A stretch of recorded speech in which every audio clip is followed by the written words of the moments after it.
Bom dia. Bem, então, bom dia, todas, todos. A gente vai hoje receber o Guilherme. Guilherme é doutor pela La Salle. Guilherme Machado Siqueira, meu orientando, e dando sequência à nossa discussão, a, a ideia do Guilherme é apresentar a tese, que foi sobre um estudo de caso dos crimes contra a saúde pública aqui do Rio de Janeiro, os casos da Lava Jato, os casos de corrupção a partir da lente da nova crítica criminológica. Então, inclusive, esteve na banca do, do Guilherme, além do Zé Carlos Moreira da Silva Filho, professor da PUC do Rio Grande do Sul, o professor Ilisson Santos, que escreve o livro do mesmo título, Nova Crítica Criminológica, né, com o Zaffaroni. Então, obrigado, Guilherme. Valeu pela parceria. E o que a gente fez com a fala da Paula também. Daí tu tem 45 minutos, uma hora, tranquilo para apresentar e depois a gente faz uma discussão. Só para te localizar, embora eu sei que tu acompanhe ali pelo nosso grupo do GCRIM, semana que vem a gente entra na discussão desse texto aqui, que a gente trabalhou inclusive. A gente vai ler todo o livro juntos a partir dos seminários. Então a gente fez até agora no semestre, desde o início de agosto, debates mais direcionados a partir de textos e a partir da semana que vem a gente começa os seminários. Então, bem-vindo, fique à vontade, sinta-se em casa. Muito obrigado. Bom dia, professor Saulo. Bom dia, pessoal. É uma alegria estar aqui com vocês. Terminei o doutorado recentemente, né, sob orientação do professor Saulo de Carvalho, e nós trabalhamos, né, os crimes dos poderosos, né, na saúde pública. Então, abordando um marco teórico que é novo, né, é bastante, assim, recente com essa nomeação, né, e é bastante recente, assim, né, na história do pensamento criminológico. Eu vou, eu vou me debruçar aqui na exposição, em uma primeira parte, a tratar do marco teórico em específico, que eu acho que é bem interessante, né, para nós aprofundarmos, né, isso, esse livro aí, de autoria do professor Zaffaroni e do professor Ilisson. E para nós aprofundarmos, né, até nas pesquisas dos integrantes do grupo ou de quem venha a, a interagir. Tem uma obra que é muito conhecida, né, é clássica, né, para nós que somos estudantes de criminologia, que é essa aqui, né, da Punição e Estrutura Social, do George Rush e Otto Christheimer. E essa obra, ela tem uma importância que ela pode ser considerada assim, o primeiro influxo dessa comunicação entre a teoria crítica, né, aquela teoria crítica da Escola de Frankfurt, e o que vem a ser a nova criminologia, né, que é esse diálogo estrutural entre os problemas criminais com questões econômicas, com questões de Estado. Esse livro ele, ele é editado pela primeira vez em 1939, depois ele é reeditado em 1967, né, ele é republicado, e aí é que esse debate ele se torna mais pop, né, em um sentido assim, né, mais amplo. Ele entra no debate, mas vai aparecer nessa década, assim, não aparece com tanta força, vai aparecer depois, na década de 70 e 80. Né? A punição e estrutura social apresenta uma releitura da pena numa perspectiva marxista, e é muito importante por dar esse start. Depois disso, trabalhos como o do Nagel, né, em 1971, o Walter Taylor Young, em 1973, o Foucault, em 1975, né, são todos trabalhos que vão abordar essa relação entre variáveis estruturais fundamentais, né, ou seja, essa natureza socioeconômica e política propriamente de Estado e a evolução das instituições penais. Então aqui a gente tem um ponto, né? Uh, Após isso vem uma renovação da crítica criminológica, né? Novas orientações, né? Discussões que vão entrar exatamente nos limites. Deu algum problema aqui? Tá tudo certo? Não. Tudo certo. Um espírito. Qualquer coisa me aponta aqui, professor.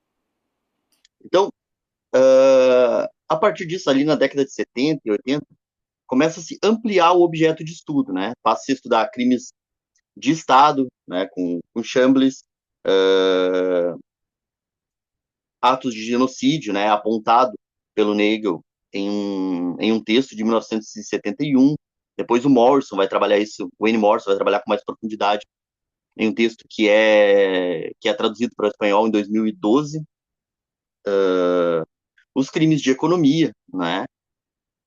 Que aparecem com o Ruggiero, né? Um bom tempo depois, né? De Economia e Crime, do Roberto Lira, né? Os textos que vão trabalhar sobre a criminalidade da riqueza. E agora, né? Nesse momento, se tem uma reflexão sobre o totalitarismo financeiro, né? Que é um mapeamento do estágio atual, né? Do capitalismo, que o Zaffaroni apresenta, e traz toda essa discussão para uma análise do tempo presente, para tentar reconfigurar as lentes, né, e ampliar o nosso objeto de estudo.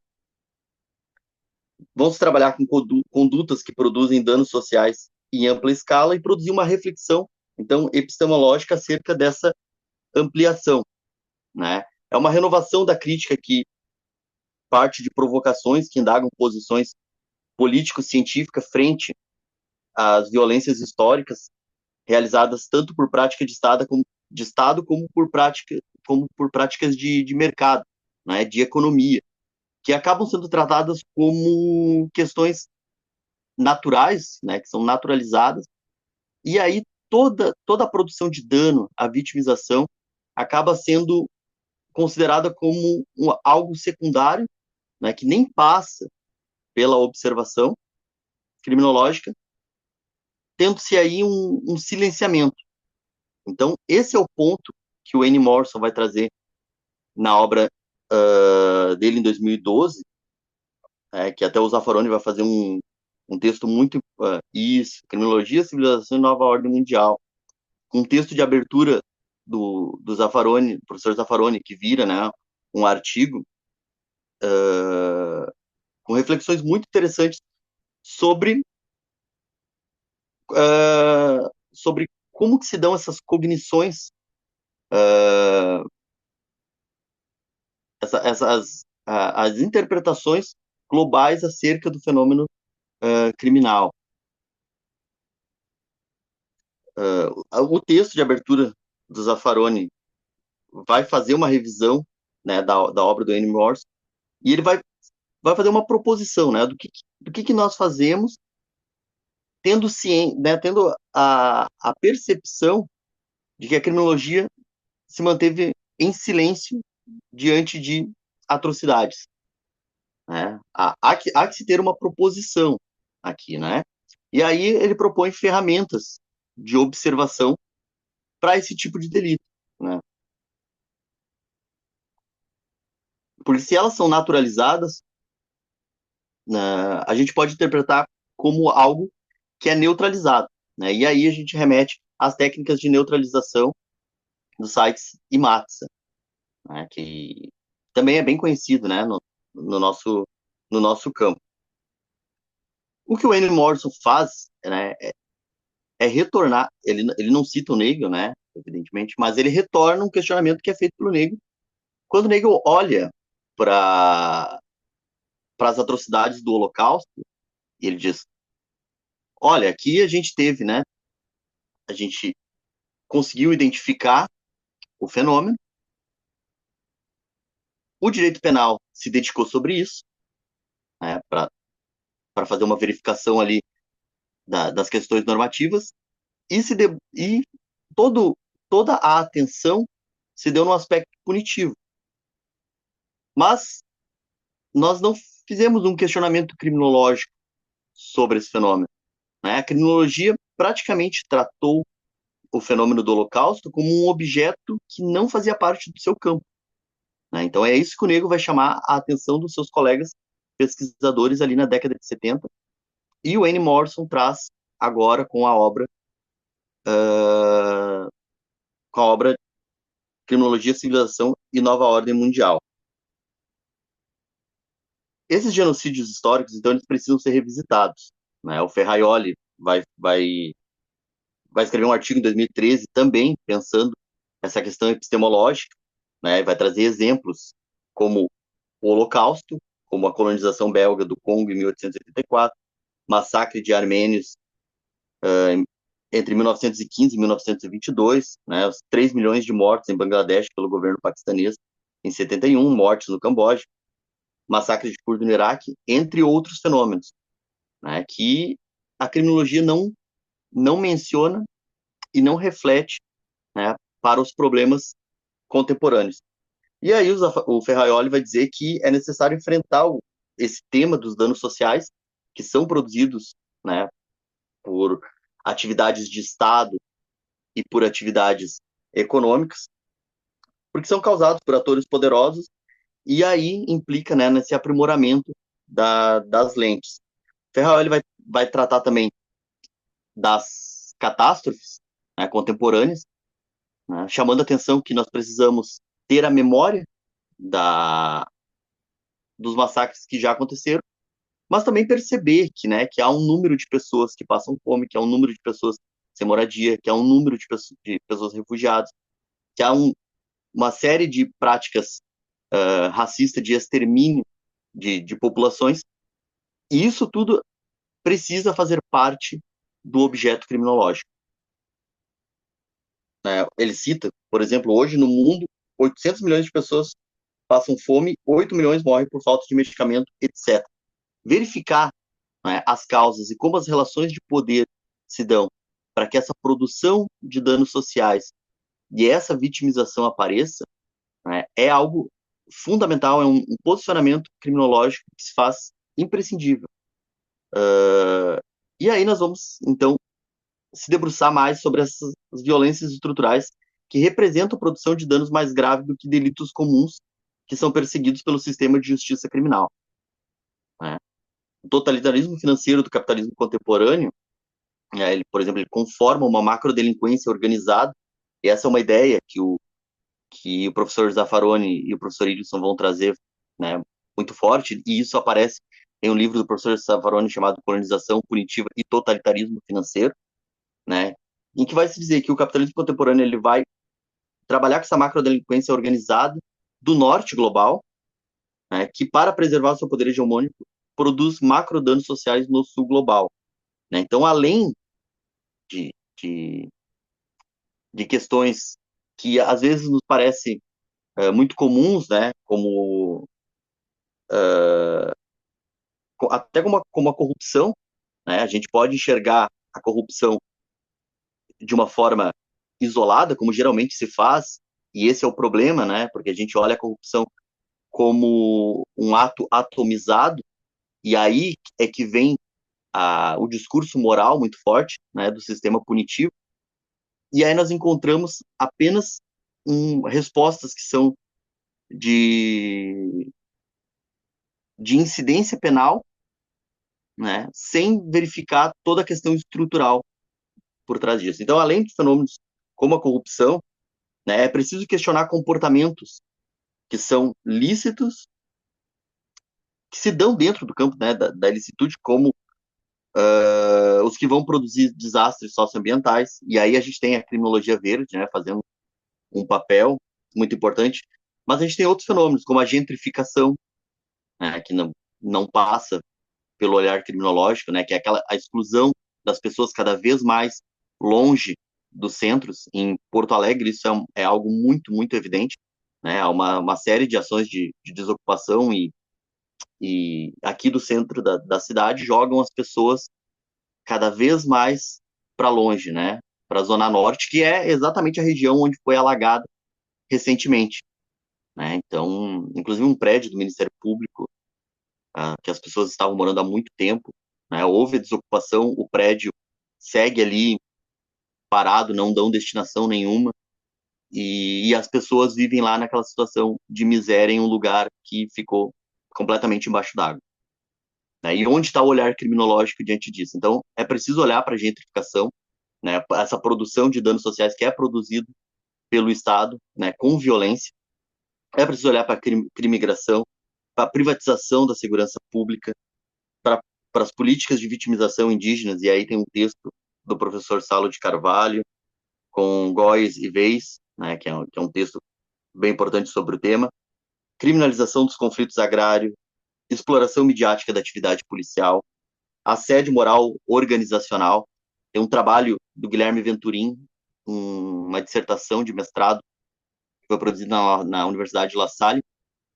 E o Guilherme Venturim, ele pesquisou como que a atividade bancária produzia suicídios, né? E aí ele entrou em contato com familiares dessas pessoas e simplesmente não há nenhuma atuação estatal frente a isso, né? As pessoas, elas entram em depressão por conta das metas, sabe-se disso, né? O sindicato sabe disso, as pessoas vêm a tirar a própria vida e, e é um tipo de violência que resta silenciada, né? Inclusive pelos, né? E principalmente aqui eu digo, né? Pelos criminólogos que deveriam nós deveríamos, né? Fazer esse apontamento. Mistanase, que é a eutanásia social por falta de medicamentos. Então a gente tem uma série de comportamentos aqui que passam muito longe do nosso radar, porque continuamos presos a, a objetos que são importantes, claro, a gente precisa continuar estudando todos os nossos objetos, mas precisamos ampliar para trabalhar a questão da violência, né? São questões aviltantes aos direitos humanos, né? E aí o poder contra-hegemônico da criminologia de enfrentar essas violências é algo que se faz de extrema urgência, né? Até o professor Salo ele refere, né, como uma recuperação do projeto político da criminologia, né? Um compromisso político anti-hegemônico, né? O termo que é usado no livro é compromisso político anti-hegemônico, né? Que nós precisamos recuperar, né, esse papel, ou colocar esse papel, né, cada vez mais em evidência para enfrentar essas violências, né? E enfrentar essas violências passa por esse mapeamento, recuperar a memória e observar o que está sendo produzido de danos sociais.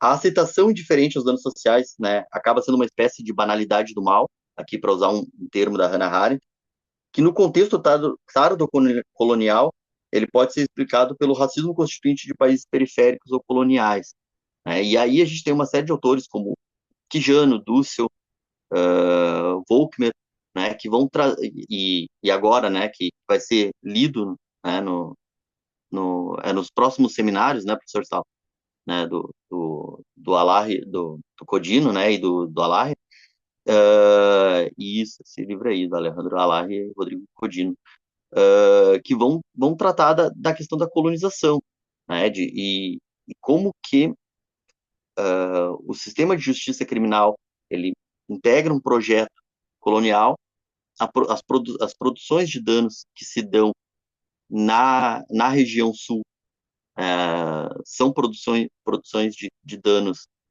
que são produzidos desde o norte hegemônico, né, uma racionalidade eurocêntrica, e aí nós precisamos olhar para isso, fazer esse mapeamento para pensarmos a epistemologia, né? É preciso pensar o modo como nós enxergamos, como nós produzimos a nossa ciência e como tratamos disso, né? Se vamos optar por reproduzir racionalidades que apenas produzem violências ou vamos produzir e recuperar, né, recuperar conhecimentos que vão nos possibilitar resistir a isso. Então, o Zaffaroni vai trazer um termo muito interessante que é o genocídio por gotejamento, né? Porque o Morrison, o Ferraioli, eles vão trazer os genocídios que acontecem, né, em outras regiões,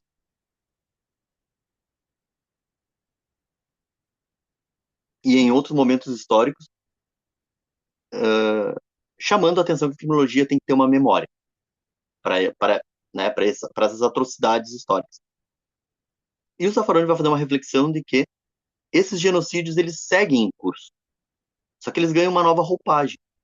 Né? É um genocídio por gotejamento, porque as práticas que vão sendo instituídas, elas vão aos poucos liquidando as vidas. Né? Aos poucos isso vai sendo institucionalizado, aos poucos isso vai sendo naturalizado. E quantitativamente, né, essas vítimas elas são invisibilizadas. Né? E aí a gente precisa olhar para isso, né, de como que essas práticas acontecem, como que os agentes racionalizam isso, como que neutralizam para que essas práticas sejam reproduzidas, e a partir daí a gente consegue, então, ter um novo olhar. A proposta da nova crítica criminológica, ela abre uma crítica nova, né, é importante dizer isso, mas ela não descarta a... Aqui eu vou colocar uma aspa, né, velha criminologia crítica, né, ela não faz isso. O que ela faz é dar é permitir uma continuidade, né, uma continuidade que é renovada da tradição crítica criminológica que agora permite alcançar um olhar sobre exercícios do poder político econômico, né, que foi acentuado nas últimas décadas. Por isso esse olhar sobre o totalitarismo financeiro, como que determinados agentes, a partir de um comportamento econômico, conseguem produzir macrodanos em outras regiões do planeta. Isso tudo é, é muito interessante, do ponto de vista que a gente precisa olhar, né, para a situação atual e compreender como que essas violências estão sendo produzidas. Há uma ofensiva de uma classe plutocrática, né, e isso é que vai caracterizar o totalismo financeiro, que aprofunda a dependência estrutural na forma ditada do colonialismo. Né? O que o Zaffaroni propõe aqui quando ele diz isso? Né? Que há uma ofensiva de classe plutocrática que caracteriza o totalismo financeiro e aprofunda a dependência estrutural na forma ditada do colonialismo.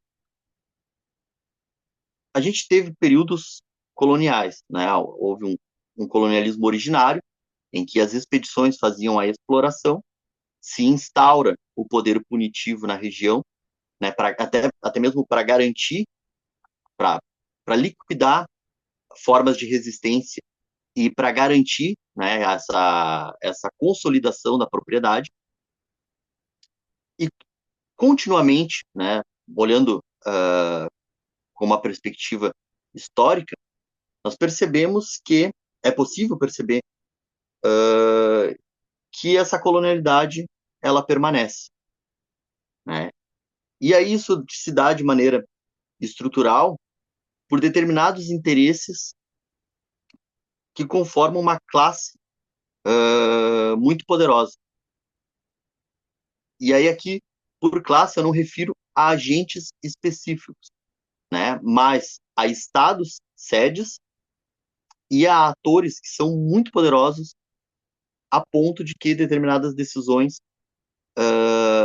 exploram a atividade em outras regiões e causam determinados danos. Né? Inclusive, desafiando o judiciário local, né, para fins econômicos, etc. Coisas que nós vemos atualmente. Então, com Ferraioli, que voltando, é possível colocar o seguinte: e um crítico propositivo.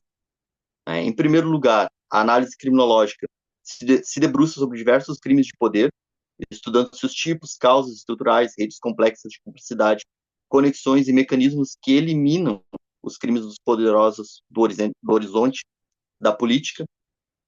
Em segundo, a atuação da disciplina para promover políticas e medidas necessárias para reformular a hierarquia de bens jurídicos, merecedores de tutela penal e a redução da esfera de intervenção penal frente a delitos privados de ofensividade. Então, uh, o que que o que que é interessante aqui, né? Que observando como se dá a produção de danos, né, desses macro danos, a gente consegue promover uma reflexão em direito penal acerca desses bens jurídicos, né? O porquê que a tutela penal ela recai sobre condutas que não causam danos, né, danos no sentido macro, e ao mesmo tempo, né, há um silenciamento diante de condutas que, inclusive, podem ser lícitas, né, são interpretadas como lícitas, e que causam uma vitimização, uma macro-vitimização, né, que resta silenciada. Um terceiro ponto é o desenvolvimento de controles aos poderes atualmente selvagens de caráter supranacional. E aí o que o Ferrari está propondo aqui, né, é que a criminologia faça reflexão e que se proponha, né, mecanismos de controle à atuação dessas corporações que podem, fora dos seus países sedes, explorar um outro local e causar danos, né? Isso tudo, né, com apoio estatal, né, fazendo parte aqui do que se pode configurar como uma criminalidade estatal corporativa. E um outro ponto é a formação da opinião pública, né, de um novo sentido em relação à punição, né, que esse também é o mais difícil, né, fazer uma fazer uma mudança de perspectiva epistemológica dentro da própria criminologia é um desafio grande, e se propor fora da disciplina a alterar a opinião pública é um desafio maior ainda. Mas é um desafio que precisa estar no radar, né? Precisa estar na conta dos criminólogos, né? É um papel a se fazer, pra, porque os efeitos disso, né, que precisam surgir, eles precisam começar, né? Então nós precisamos nos dar conta, ter memória, né, das atrocidades, ter a compreensão dos comportamentos que causam genocídio por gotejamento e fazer essa proposição de repensar a tutela de bens jurídicos, de repensar a atuação estatal e de fazer esse debate público em ampla escala, né? Então, esses são os pontos. Professor Sala, eu não caí, né? É que eu vi que eu apareci numa imagem grande aqui agora. Não, não, é que eu mudei a forma de apresentação para ficar melhor no vídeo. Eu mudei pro Ah, modo tá certo, explorador. Tá ótimo. tá certo. Se quiser, professora, interromper, aí Não, fique não, à vontade também. tá ótimo. Vamos lá. Eu tô fazendo Então tá. as minhas anotações aqui para depois a gente dialogar mais sobre alguns pontos. Tá certo.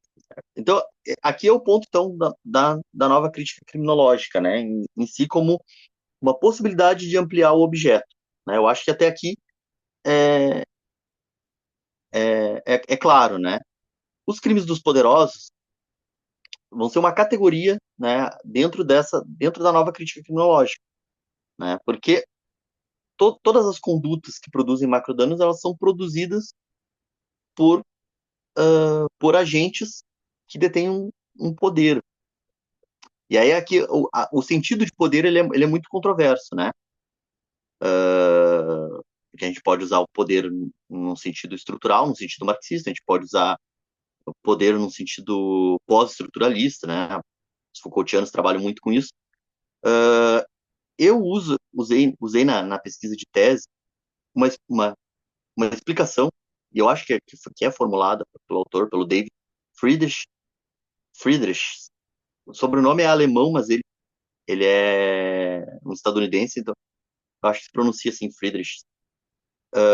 E ele vai explicar que o poder, né, materializado, ele vai se conformar conforme o caso. Isso é muito interessante, porque ele vai destacar dois tipos de poder, né? Um poder que pode se manifestar de maneira situacional ou circunstancial, e um poder que é embutido na estrutura na estrutura econômica e na estrutura política. Né? Então, são esses dois tipos. E aí ele vai explicar que as ações individuais de poder, né, para falar assim, do poder no exercício situacional, as ações individuais elas são oportunizadas em razão dos cargos que os indivíduos ocupam, em razão do cargo político, da função administrativa ou do status empresarial. Né? E aí a gente vai ver que uma determinada racionalidade que vai permitir que o Estado se comporte de uma determinada maneira e que os agentes econômicos se comportem, né, de uma maneira semelhante e até de uma maneira relacional, é o que vai conformar que os agentes que estão em determinados cargos tomem as suas decisões, racionalizem a partir disso. Né? E aí aqui é interessante como que as técnicas de neutralização elas se apresentam. Né? O Zaffaroni, quando ele propõe essa reflexão, ele vai dizer, olha, todo crime de genocídio ele acontece porque há uma racionalidade por trás disso. Né? Não, os processos de vitimização eles não se dão assim de uma maneira irracional. Né? Há sempre uma explicação para isso e os próprios agentes que executam eles têm uma explicação para isso. Né? Então, se a gente for olhar, aí eu não sei quem trabalha com pesquisa de polícia, por exemplo, né, sobre ações policiais, pode identificar como que os policiais interpretam os seus próprios comportamentos cotidianos. E aí você pode recortar isso de várias formas, na abordagem, em determinada ação, etc. Né? Porque não parte do indivíduo em si, mas vai partir da situação, da circunstância em que ele está. E isso na pesquisa que nós fizemos sobre corrupção foi uma ferramenta muito importante, porque nós tiramos a corrupção, né, assim, na nossa análise, não trabalhamos com uma questão moral da corrupção. Né?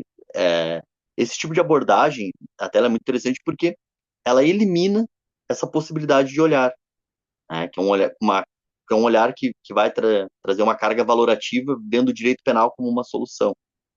Né? Ao observar como que os indivíduos neutralizam suas próprias condutas, você entende a racionalidade que está por trás disso, e aí vem a questão propositiva, né, que tanto o Zaffaroni quanto o Ferraioli vão, vão, vão explicar, né, a questão propositiva da criminologia, de apresentar ferramentas que coíbam determinadas atividades. Isso, claro, tratando de crimes poderosos, é bem complicado, né, porque uh, os, o, a referência, né, aos crimes de poder, elas estão limitadas aos estados, às corporações, às instituições financeiras e outras organizações que igualmente possuem uma quantidade exorbitante de recursos materiais e simbólicos quando comparado com aqueles possuídos por suas vítimas.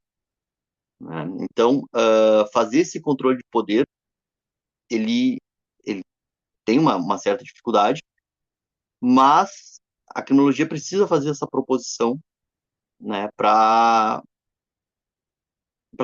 tentarmos ver, assim, a gente precisa fazer um mapeamento do tipo de violência que é produzido por esses agentes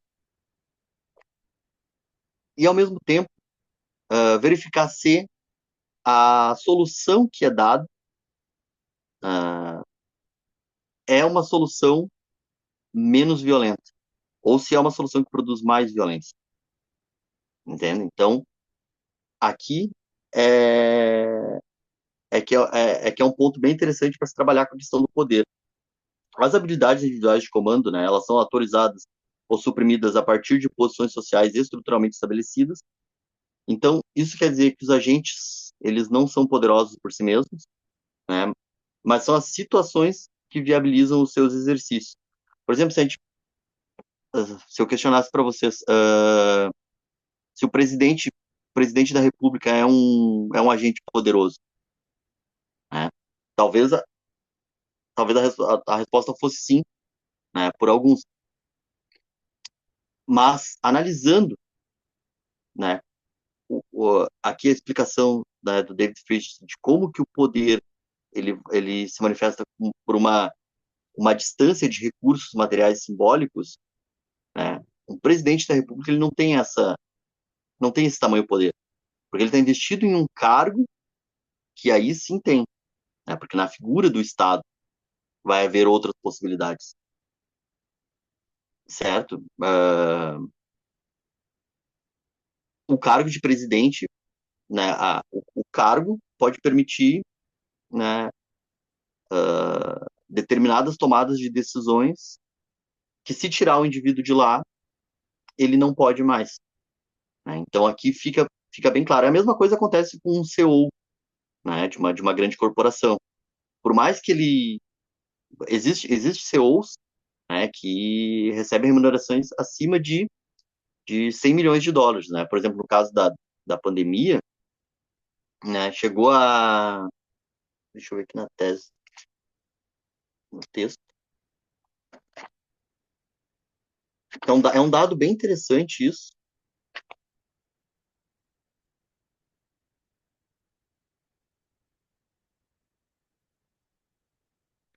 Teve um CEO sozinho que ele recebeu 453 milhões de dólares. Isso em um mês de. Então, assim, é,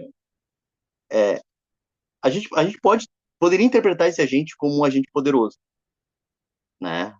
Assim, pensando de uma maneira superficial, né? Em função da alta remuneração. Mas é um indivíduo que está em uma posição que ele só consegue tomar as decisões que toma por conta do cargo, por conta do nome da corporação que está por trás disso, por conta das relações que o cargo permite que ele tenha com outros agentes que estão em cargos também em exercício de poder situacional tão grande quanto, né? E aí a questão propositiva, né, diante da visualização dessa produção de danos seria como que se pode frear o espaço de atuação de produção de danos desses agentes, certo?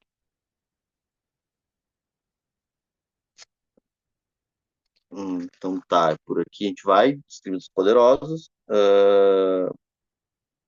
O que vai caracterizar determinadas instituições como poderosas, então, é a desproporcionalidade, né, de recursos disponíveis em relação aos vitimizados.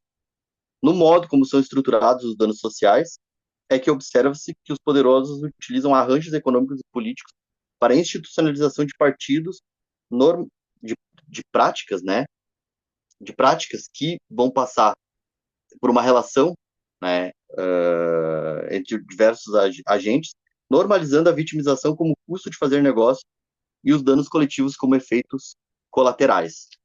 É o que a gente já tinha tratado, né, que as vítimas acabam sendo inviabilizadas, invisibilizadas, e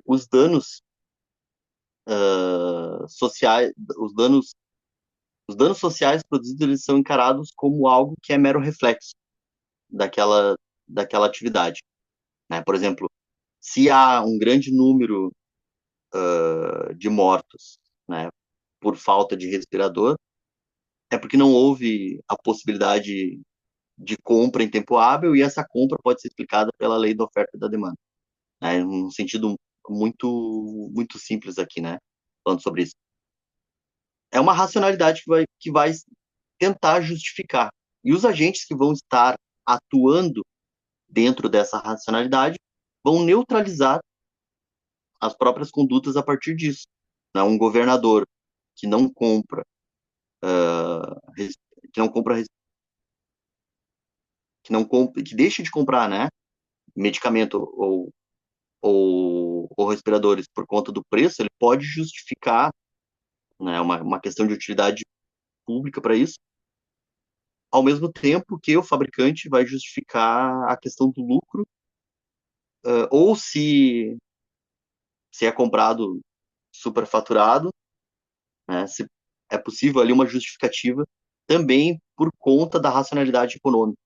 Então, é uma série de nuances, né, dentro dessa conformação, né, dos poderosos que vão desenhar esse cenário do totalitarismo financeiro que o Zaffaroni explica.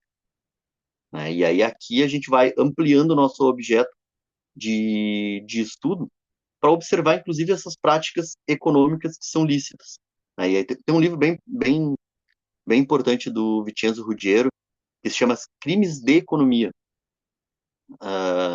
É um livro que não tem em português, e ali ele Esse aqui é outro, mas esse tem em português. crimes de economia, Não, Crimes e Mercados. crimes de mercado, né? Eu não tô te vendo, peraí. Eu tô no telefone aqui. Não, eu só estou Ah, colocando isso para o aí. pessoal ver. Esse tem disponível em português, pela Lumen.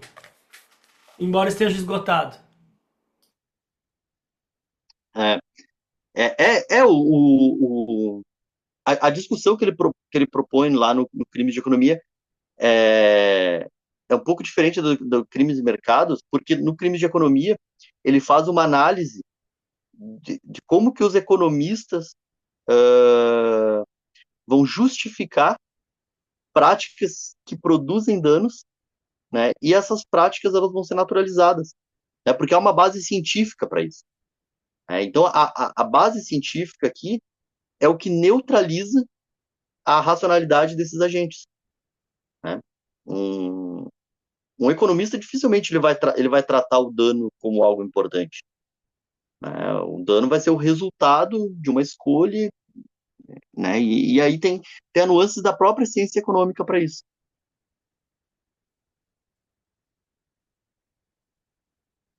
É bem interessante, né? E aí aqui a gente vê, então, como que a gente consegue ampliar o nosso objeto para olhar essas condutas. Bom, por que que aqui não há uma tutela de bem jurídico diante de práticas que são danosas, né, e que possuem uma justificativa para isso, enquanto que há toda uma produção de violência sobre condutas que o dano é, às vezes ausente, né, de lesividade. Então, aqui é um ponto cerne, né, do que vai se dar a nova crítica criminológica. E aí, o Wayne Morrison vai trabalhar um conceito que é de criminologia global. Né? E aí, a nova crítica criminológica nós compreendemos dentro, né, a partir da tese, nós compreendemos dentro do cenário da criminologia global, né, que é ver esses genocídios, observar esses genocídios que não foram vistos pela criminologia, observar o subdesenvolvimento tardo-colonial, né, e esse genocídio por gotejamento. O subdesenvolvimento tardo-colonial, né, nós tratamos já um pouco, já mencionando autores como Quijano, Dussel, o Volkmer, que vão tratar disso. E é bem interessante a gente ver assim, como que se dá no colonialismo originário determinadas práticas e como que a gente pode observar essas práticas na contemporaneidade. Né? A companhia inglesa, né, um exemplo histórico, né? A companhia inglesa, em batalha com a França, ela captura um forte na província de Bengala em 1757. E veja que interessante, essa captura desse forte pela companhia inglesa, que é uma expedição privada com patrocínio estatal, ela causa ali uma série de danos a partir do genocídio. Então, ou seja, uma expedição privada com apoio estatal chega em determinado local e causa um genocídio. O interessante é que a informação do genocídio não chega ao país sede, né, da companhia inglesa. O que chega é o resultado dos bens materiais que foram saqueados, né? Que daí, claro, não é tomado o termo saqueado, né? O colonialismo ele tem, né? Na perspectiva histórica ele tinha, né? Na época ele tinha uma racionalidade que vinha a justificar as expedições, né? Inclusive com as justificações racistas, né? Que vão despersonificar as pessoas, né, para tratá-las como objetos. Aí, quando a informação, né, dos bens saqueados e do sucesso econômico da expedição chega, uh, há um impulsionamento do investimento na companhia inglesa em 12%. Ou seja, a atividade colonial aqui ela é justificada, não se chegam não se chega à informação do genocídio, né, como morte de pessoas qualificadas como pessoas, né, mas se chega apenas um sucesso da expedição. E aí com isso se aumenta o lucro, né, porque o sucesso está justificado. Na colonização latino-americana, o Zaffaroni vai explicar, né, há uma ocupação policial da Europa nesse território, exatamente para garantir a instauração da propriedade, né, isso é o que possibilita a hegemonia mundial, extração de riqueza, sentido de propriedade sobre um outro povo, eliminação de um outro povo, né, com um discurso de legitimidade para tanto, né? E aí o genocídio como um princípio fundante dessa lógica de propriedade na América Latina que se dá a partir do norte global, né? Então são expedições legitimadas com uma determinada racionalidade, com uma ideologia que vão instaurar em outro território o seu próprio modo de lidar com as questões e o seu próprio modo de controlar e produzir violência. E essa racionalidade é o que persiste historicamente, né? Porque nós conseguimos verificar como determinadas corporações transnacionais, né? Aqui que o Ferraioli vai chamar a atenção, né? Que não há forças normativas capazes de coibir a determinadas atuações de determinadas personalidades jurídicas de tamanho poder. Com apoio estatal, essas corporações vão para outros territórios e ali fazem, né, as negociações com agentes estatais, produzindo o que alguns autores vão chamar de criminalidade estatal corporativa, né, que é essa junção, né, essa relação entre agentes de Estado, entre agentes econômicos, no intuito de, de produzir riqueza, de patrocinar campanhas políticas, como o Ruggiero vai tratar no livro Crimes e Mercado, né, que o professor Salo demonstrou ali. Ali naquele livro ele vai tratar exatamente, né, de como que se dão essas condutas. E aí o Zaffaroni vai chamar a atenção de como que isso passa por uma neutralização e é uma racionalidade norte global instaurada em regiões do sul global que produzem esse subdesenvolvimento que é um subdesenvolvimento tardo-colonial, né, em um cenário de totalitarismo financeiro, né?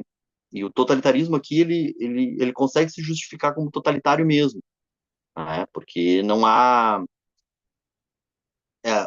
o tamanho das forças de poder, né? A forma como essas forças de poder se expressam colocam países como reféns, né? De determinadas escolhas, de determinadas ações de agentes que se tornam, né, mais poderosos que os próprios estados.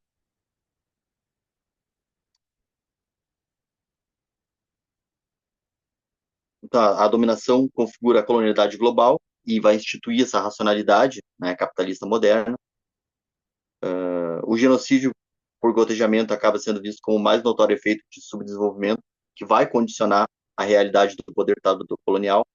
A operacionalidade dos genocídios por gotejamento podem ser descritos pela atuação, né, da elite local em contato com atores estrangeiros que promovem danos aos bens fundamentais da população, como água, alimento, moradia digna, etc., né, com a possibilidade de um acesso à saúde.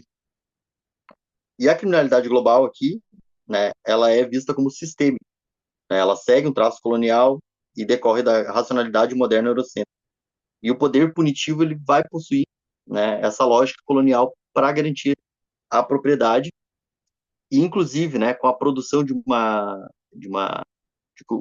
que o professor Zaffaroni chama de uma hipertrofia, né, porque tendo determinados problemas que são causados pelo próprio totalitarismo financeiro e o poder punitivo como uma resposta produzida pela mesma racionalidade, né, da produção de causa, vai causar essa hipertrofia e os agentes poderosos se beneficiam dessa própria violência, né, produzida.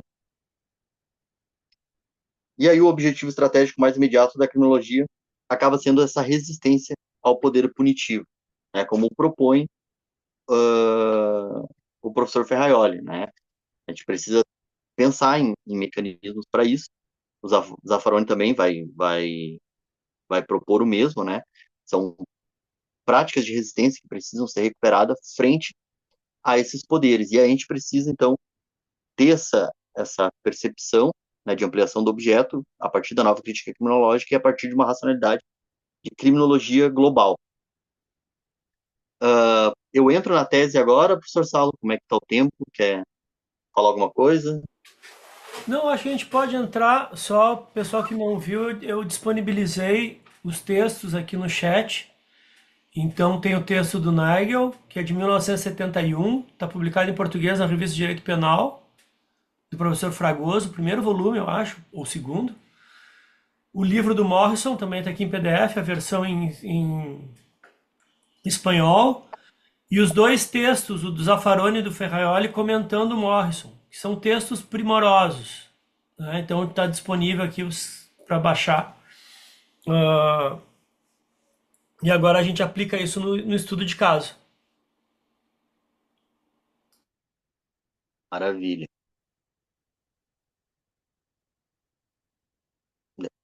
Ah, como que nós trabalhamos, né, esse marco teórico na nossa pesquisa? O primeiro ponto, assim, foi é, é o seguinte: não se conhece o marco teórico e depois passa em busca de um objeto. O objeto é que vai te trazer o olhar do marco teórico, né? E o objeto é que vai te fornecer ali, uh, vai te fornecer as possibilidades de aplicação metodológica, né? Então, esse é um primeiro ponto, né, a ser considerado que é o fundamental. O nosso objeto de pesquisa, ele é relativo à permanência e à renovação das práticas corruptivas na gestão da saúde pública. Nas duas últimas décadas, né, em especial. Porque qual que é a inquietação, né, do nosso objeto, com o nosso objeto, né? A gente, nós olhamos para os casos da Lava Jato, no Rio de Janeiro, na saúde pública, e a gente vê que há um recrudescimento punitivo, né? Há uma tentativa de resposta estatal cada vez mais violenta e pesada, né? Com condenações excessivas, que inclusive a gente vê aí, né, repleta de ilegalidades, né? Posteriormente se vem a caracterizar isso. E com essas respostas, né, estatais, respostas violentas, as práticas elas têm uma continuidade. Então vão se deflagrando operações policiais e que aqui metodologicamente nós trabalhamos como casos, né, cada operação policial com agentes no polo passivo específicos, né, nós trabalhamos como casos. E a gente vê que houve uma continuidade dessas práticas. A pergunta que nós realizamos a partir disso, né, inquieto no primeiro ponto com o seguinte, né, o primeiro questionamento que que o professor Salo faz, né, diante desse objeto é o direito penal, ele, ele tem respostas eficazes para esse fenômeno, né, ele responde, né, a nossa hipótese é que não, porque há uma renovação e permanência dessas práticas, né, mesmo com o recrudescimento, segue as relações, né, Estado e entre Estado e mercado, elas vão se reproduzindo. Então, quando a gente começa a estudar um marco teórico da nova crítica criminológica, e a gente se depara ali com a proposta do Zaffaroni, né, das técnicas de neutralização, o questionamento que nós elaboramos para o problema é como que os agentes justificam as suas práticas.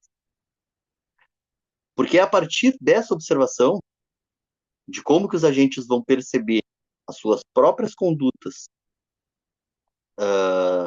dentro do seu espaço e dentro do espaço macro, é que a gente vai entender como que a corrupção ela permanece, né? Como que as práticas corruptivas permanecem. E o Estado dá sempre a mesma resposta, não observando a isso.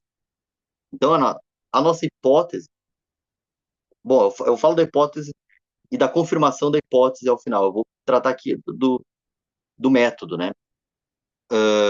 A gente aplica as técnicas de neutralização, então, nos estudos de caso. Nós fazemos o estudo de caso dá para trabalhar ele como um estudo de caso unitário, como um estudo de caso múltiplo. Né? O múltiplo aqui é quando você tem unidades de análise, e essas unidades de análise elas possuem elementos que possibilitam um, um, uma análise não uniforme, mas uma análise conjunta. Então, a gente estava tratando de práticas corruptivas e diversas operações policiais.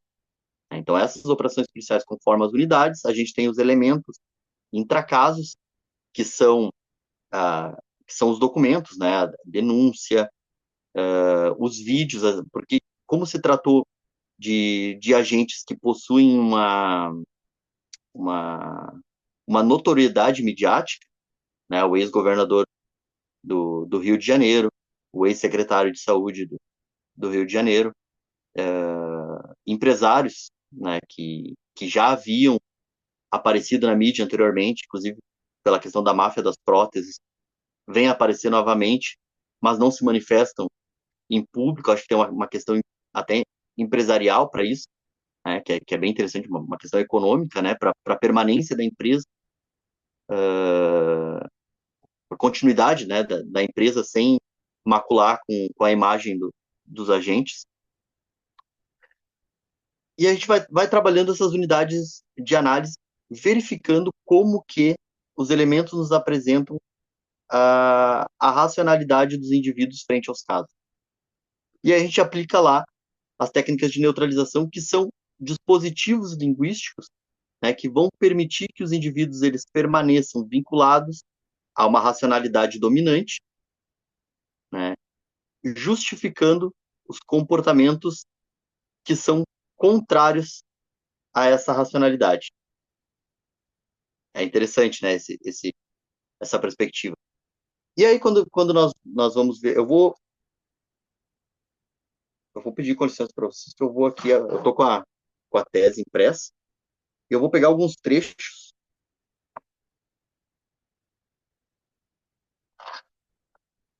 A gente trabalha com alguns casos, assim, não? Caso fatura exposta, caso ressonância, caso SOS, caso favorito, que são todos casos decorrentes, né? Decorrentes não, né? Fazem parte da Lava Jato no estado do Rio de Janeiro. Guilherme, a questão Oi. dos respiradores entra aquela ação que foi movida por conta da compra de respiradores na pandemia? É um caso analisado por você na tese? Na tese, não, mas a gente possui o professor Salo, eu e o Matheus. Não vou lembrar o nome do Matheus agora, sobrenome, esqueci. E o Matheus, que é um Menezes. colega que participou do Menezes, né? Nós fizemos uma análise, né, sobre a compra de respiradores a partir do marco teórico da nova crítica criminológica. Sim, é possível fazer análise sobre esse marco. Agora, considerar o agente governador de estado poderoso, esse é o ponto. É que não, ele não é um poderoso, entende? A gente pode interpretar a prática comercial como um objeto dos crimes dos poderosos, dentro da nova crítica criminológica, certo? Mas o agente que está participando, considerar ele como um poderoso é um equívoco. Não, ficou claro, Flávio? É isso? Sim. Porque o. Perdoe-me, é, perdoe-me, ao expositor, o senhor me escuta? Hein? Sim, É, nesse caso do governador Witzel, o que você coloca é bem posto, que também tinha uma disputa de poder com o governo federal, né? Dentro do paradigma de uma nova extrema-direita, né? Então, isso está bem claro, né? Nesse episódio do impeachment.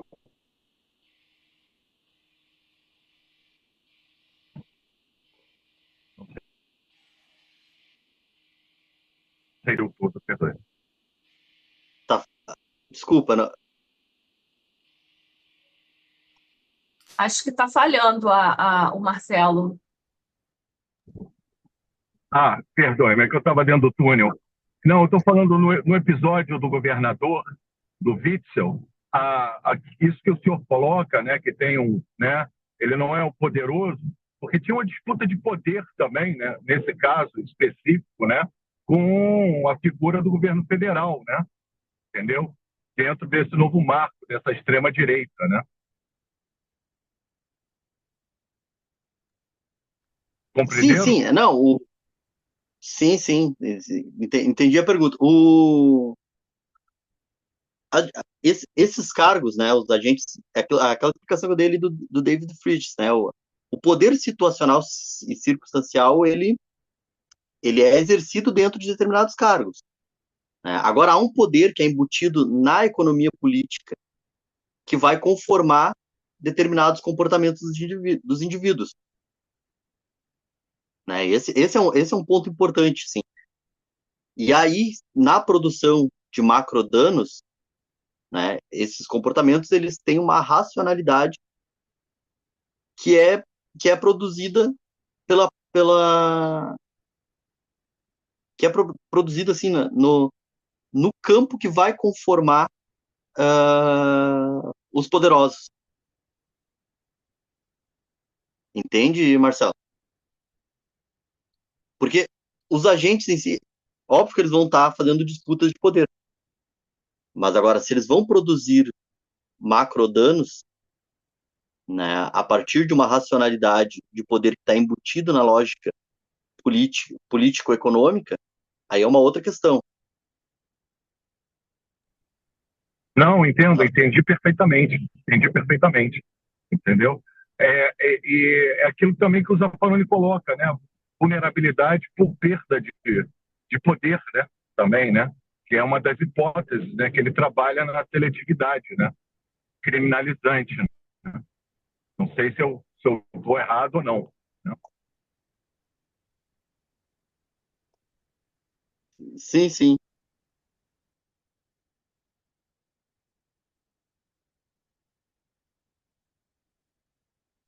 Uh, e aí a gente, né, voltando à tese, nós trabalhamos esses casos então para verificar, né, como é que se dão essas racionalidades, né, essas justificativas.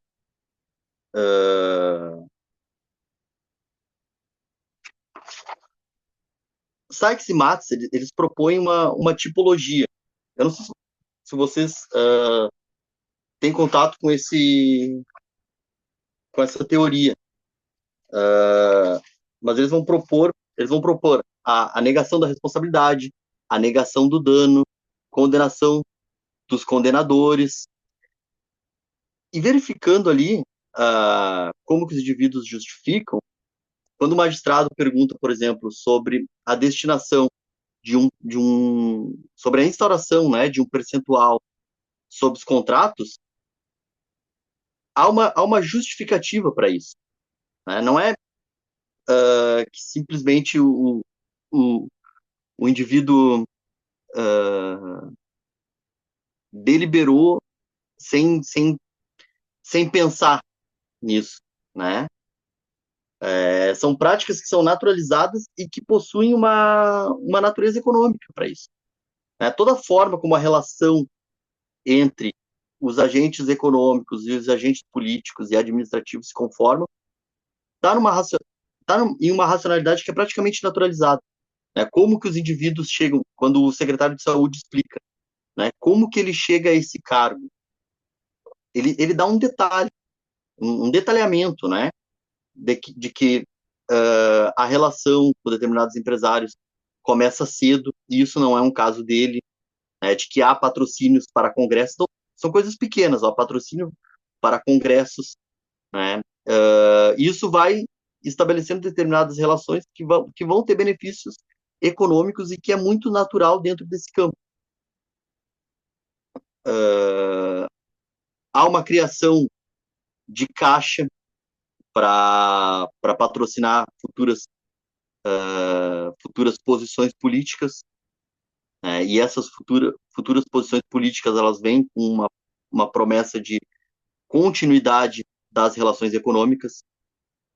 Aí há uma relação dessas relações locais com a relação com as grandes corporações transnacionais, né? Porque os cartéis, né, o cartel que é formado, né, no Brasil para compra de determinados dispositivos médicos se dão com corporações específicas, né, que já tem uma relação por meio de um empresário local, e esse empresário local é que vai fazer o intermédio para a compra pública e vai fazer o financiamento, né, dos próprios agentes.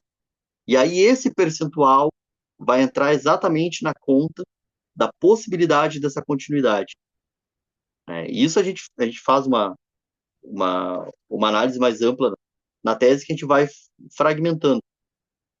Por fim, então, aplicado o método do estudo de caso, com a análise, né, a partir do instrumental das técnicas de neutralização, com o marco teórico da nova crítica criminológica, a gente consegue confirmar, né, a hipótese de que as práticas corruptivas elas foram naturalizadas, né, dentro dessa relação entre agentes políticos, administrativos e econômicos, né? E isso é possível porque elas são neutralizadas, né? E aí a resposta punitiva, a resposta penal, ela não é hábil de coibir isso, né? Porque há uma racionalidade, né, por trás disso, né, por trás dessas práticas.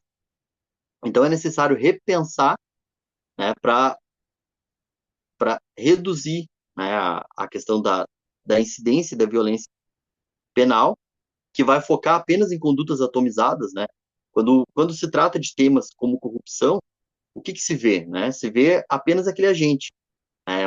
Não se trata de que há uma relação entre Estado e mercado, que é uma relação macro, né? Que se tá trabalhando efetivamente com atores poderosos, que é o próprio Estado, que é uma própria corporação, né? O próprio mercado, né? Como um campo de atores poderosos, né? Não se vai tratar disso, vai se tratar da conduta atomizada do indivíduo, e a partir disso a resposta penal entra com uma carga moral, né? De que é necessário punir porque aquele indivíduo ele opta, né, por ter um benefício próprio, e, e que a punição então é a resposta mais adequada, né? E o que a gente vê, que a gente viu, né, ao final da tese é que essa é uma resposta completamente ineficaz, né? Porque ao mesmo tempo que ela gera uma série de ilegalidades, né, de prejuízos,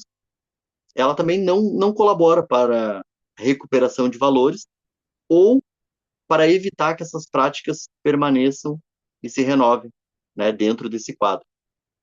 Então, assim, um resumo da tese, né, isso que a gente conseguiu demonstrar, né, com a nossa pesquisa e a partir dessa observação da nova crítica criminológica, né, ampliando o objeto. E aí, ampliando o objeto, né, para exemplificar como é que a gente faz na pesquisa, há um capítulo para demonstrar como que o mercado de dispositivos médicos funciona. Uma atividade completamente lícita, mas que é altamente lucrativa, e por não ter aquilo que o Ferraioli vai propor como mecanismos de freios, exatamente porque se naturalizam, né, esses comportamentos, são exatamente esses comportamentos de alta lucratividade dentro de um cenário de totalitarismo financeiro que vão produzir os macrodanos. Né, os macrodanos na falta de equipamentos por conta do superfaturamento, a falta de mais equipamentos, né? Tanto quanto a falta de incentivo tecnológico estatal de países sul global para produção, para não precisar ter essas relações comerciais, né, praticamente subalternas com países do norte global, né, e o direito penal criando essa hipertrofia, né, ao dar a resposta punitiva para essas relações que são praticamente sacralizadas, né, dentro de uma linha de pensamento. Então, eu acho que era isso que tinha para expor da tese, professor Salo. O marco teórico, ele é riquíssimo, é algo bem recente, e acredito que a gente tenha que se debruçar muito mais, né, sobre ele para desenvolvê-lo e para ampliar os nossos objetos. Era isso, muito obrigado. Maravilha, Guilherme. Obrigado. Quero fazer alguns comentários aqui. Deixa eu só mudar o modo.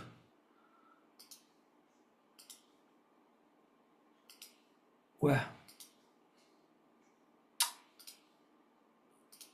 Ok. Não, excelente. Sobretudo por percorrer esse objeto da nova crítica criminológica. Isso é interessante, assim, para que a gente perceba como há um diferencial entre o que a criminologia crítica da década de 70, sobretudo, e 80, colocou como objeto de análise e o que hoje se pondera, né? Porque se a gente pegar ali, sobretudo, o que o Guilherme começou falando, né, do resgate que o Foucault vai fazer do Rush, né, e a demarcação do objeto da crítica criminológica na década de 70, a gente vai ver que ele está muito concentrado na violência institucional, né, na violência produzida pelos aparatos do Estado. Por isso que a prisão e a polícia vão ser o grande ponto de convergência da crítica, né? E logicamente que não há uma superação no sentido de abandono de um objeto por outro, porque a prisão continua produzindo tanta violência quanto produzia, se não mais hoje, né? E nem a polícia, ainda mais na nossa realidade, né? O que, a partir do texto do Morrison, e o texto do Morrison é um marco mesmo, né? O Zaffaroni e Ferraioli, né? Nessas introduções que eu coloquei aqui, eles chamam a atenção para isso, né? O que esse texto faz é colocar em questão como há uma subordinação dos poderes estatais que produzem as violências institucionais a poderes corporativos. E quais seriam as técnicas de controle desses macropoderes privados que muitas vezes são superiores aos poderes públicos, né? E foi essa uma das primeiras questões que a gente enfrentou na tese do Guilherme, né? Porque até mesmo se a gente pegar, né, nesses textos mais tradicionais de direito penal econômico, né, que fazem uma leitura muito rasa sobre os sujeitos dos delitos, né, e estão muito preocupados mais em criar técnicas de neutralização jurídica para os delitos corporativos que qualquer outra coisa, né? Está muito vinculado à advocacia corporativa, né? Mas a questão que a gente, né, se a gente for analisar esses textos, a gente vai ver que sempre um crime contra a administração pública se pressupõe que o sujeito tenha um capital de poder. E o que a gente foi, a primeira coisa foi questionar isso, né? Porque mesmo o governador de estado, né, é possível qualificar, foi a discussão que a gente teve, é possível qualificar o secretário de saúde do Rio de Janeiro e o governador do estado do Rio de Janeiro como efetivos entes poderosos nessa relação que se estabelece com as corporações internacionais que vendem determinados produtos, né, e geram uma prática corruptiva. Essa foi a questão, né, central nossa, primeira. E depois o segundo ponto foi ver como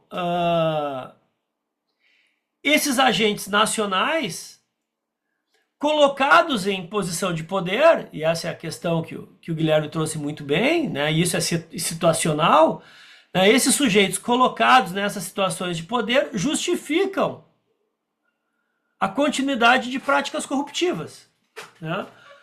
Porque está muito mais para além do mero cálculo racional, do mero cálculo contábil, de quanto aquilo vai me gerar de lucro, né?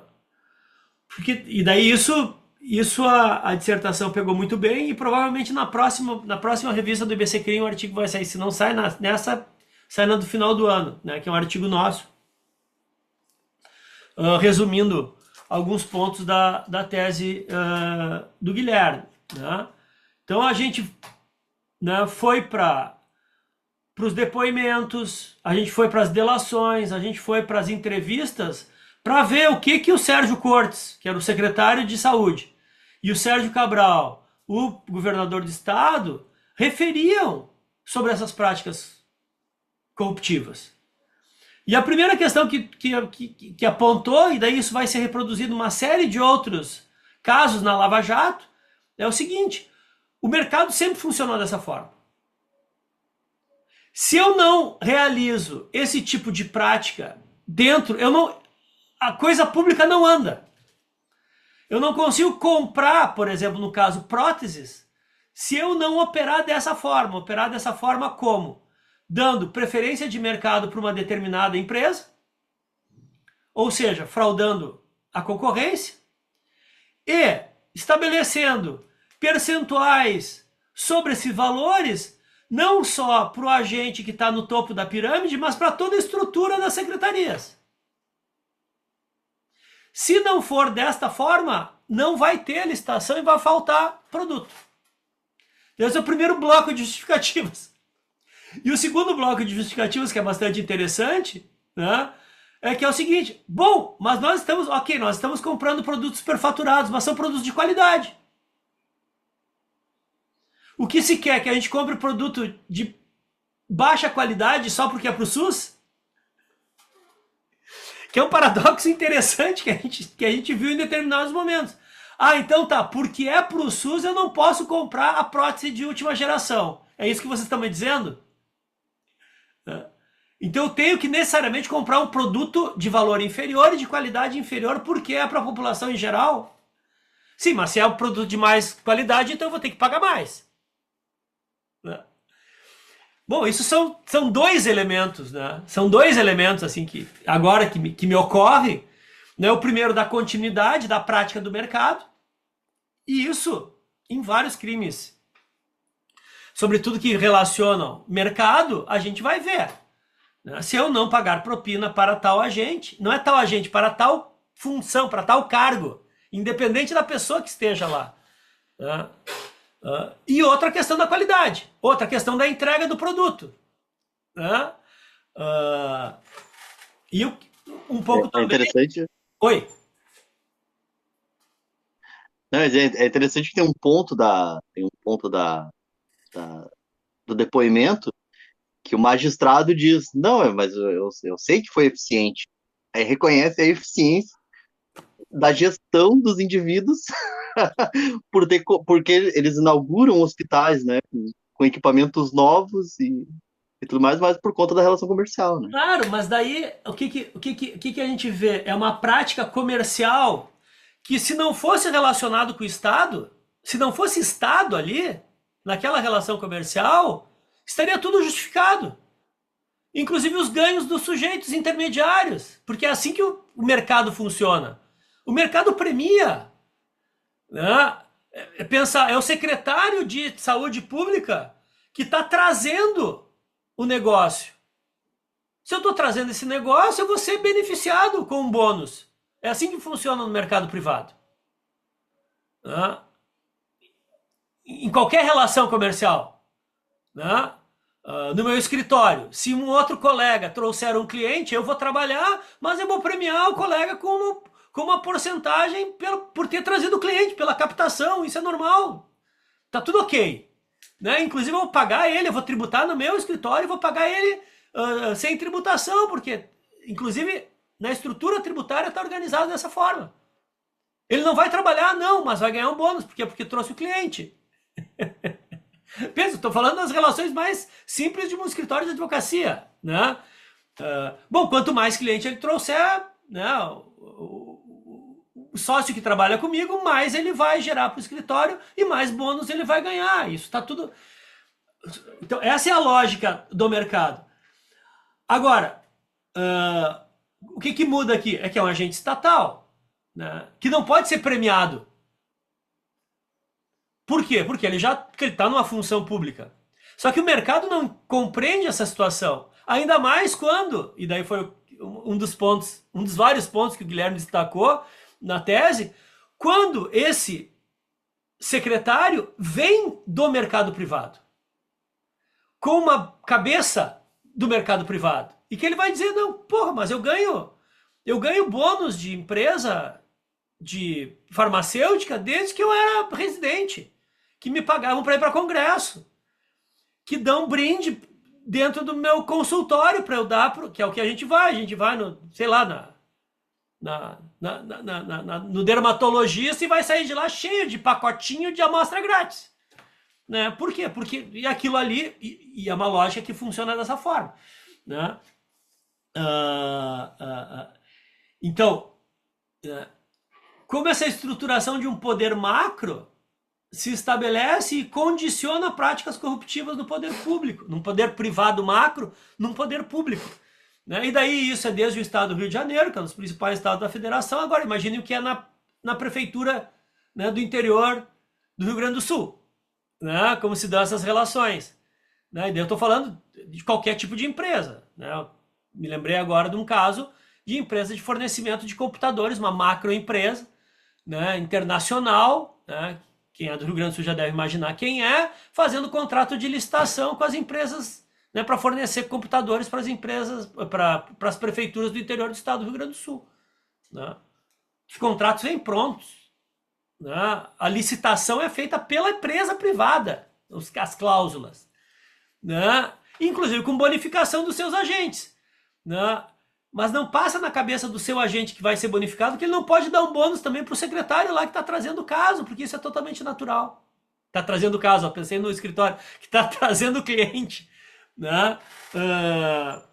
Agora, o que é interessante também ver isso, e daí dando um salto para além da tese do Guilherme, isso a gente não abordou, né, e talvez seja o motivo de um artigo futuro, é que é o seguinte, quando a gente vai trabalhar teoria econômica aplicada ao direito penal, né, e que é uma das tendências, né, a teoria do cálculo racional, da escolha racional, né, que se dá a partir da década de 90, se a gente pegar a própria teoria das janelas quebradas, ela é baseada na teoria do cálculo racional, que é uma nova teoria da pena, em que o sujeito se pressupõe o sujeito autor do delito como um agente empresário que, ao realizar o delito, faz um cálculo de custo entre os benefícios que pode trazer o delito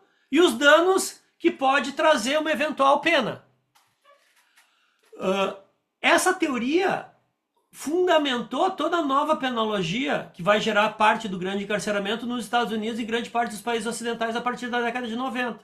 Agora, percebam, essa teoria ela só é aplicável para os crimes empresariais.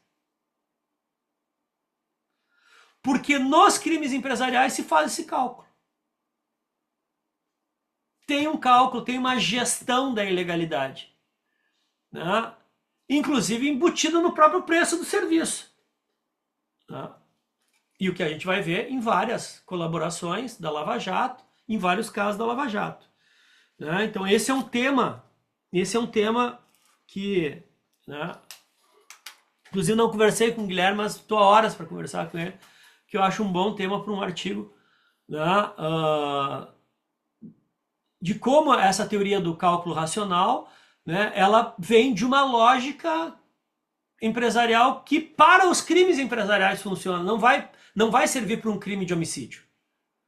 Não vai servir para um crime de furto. Agora, para um crime ambiental, talvez sim. Para fraude à licitação, talvez tenha sentido, o que permite, inclusive, quebrar com essa lógica de macro modelos explicativos de pena, né?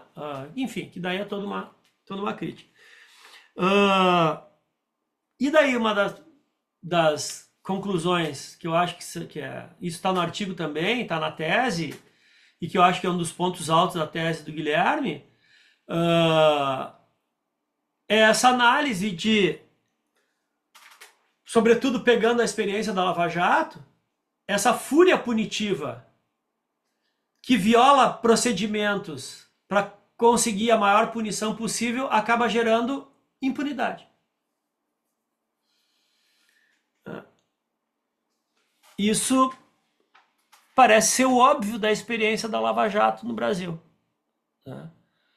Um discurso altamente moralizante, que buscava punitividade a qualquer custo, fundado num discurso moral sobre a corrupção, sem dúvida alguma, e que exatamente por estar fundado num discurso moral se sente no direito de fazer uma cruzada, subvertendo todas as regras do direito para alcançar punitividade a qualquer custo. Qual é o efeito disso? Impunidade. Os agentes morais da alta punitividade são os agentes que provocam impunidade.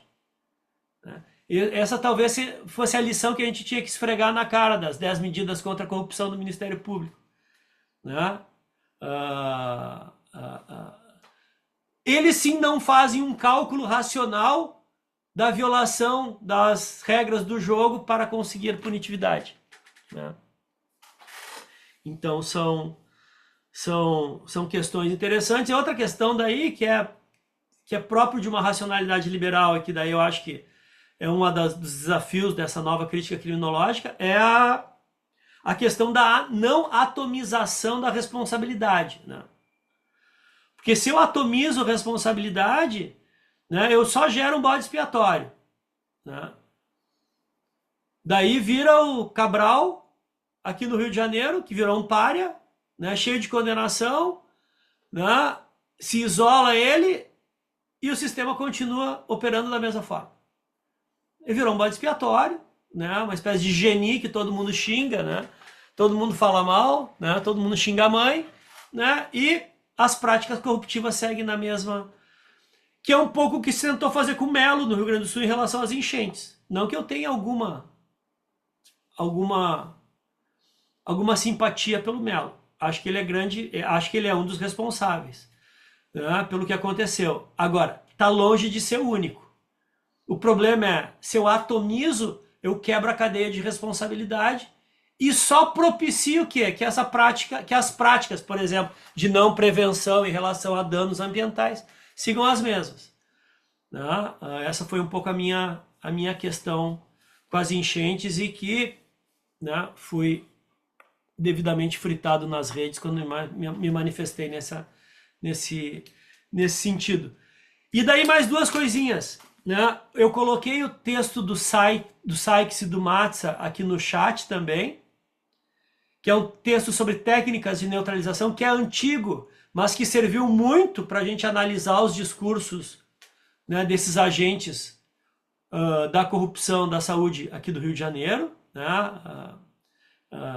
o Sykes e o Matza fazem uma série de categorias para analisar os discursos, as técnicas de neutralização, né? Como o sujeito neutraliza o seu dano a partir de justificativas, né? Algumas delas são inclusive justificativas que a própria legalidade incorpora quando a gente vai ver o estado de necessidade, exculpante, justificante, a legítima defesa, né? Mas são técnicas não normativas e sim discursivas, esse um. E o dois é que o Morrison saiu essa semana passada, esse texto com Salah, que é Criminologia Crítica e Cultural Decolonial, que é esse livro, volume 1, publicado em português, um livro de fôlego, né, que já está à disposição. E, inclusive, o Salah me mandou o livro e eu já combinei, inclusive, com o Salah de a gente fazer uma conversa dele conosco, né, de fechamento do semestre. Daí eu não tenho a cara de pau de explorar como eu estou explorando o Guilherme e a Paula, de pedir para fazer uma apresentação para a turma da UERJ e outra para a turma da UFND. Daí a gente vai fazer um evento reunindo ambas as turmas para ele apresentar o texto que, logicamente, né, segue exatamente essa linha, né, da criminologia global, embora isso provavelmente vai aparecer mais no segundo volume, porque o primeiro volume é Fundamentos, Classicismo e Positivismo, né?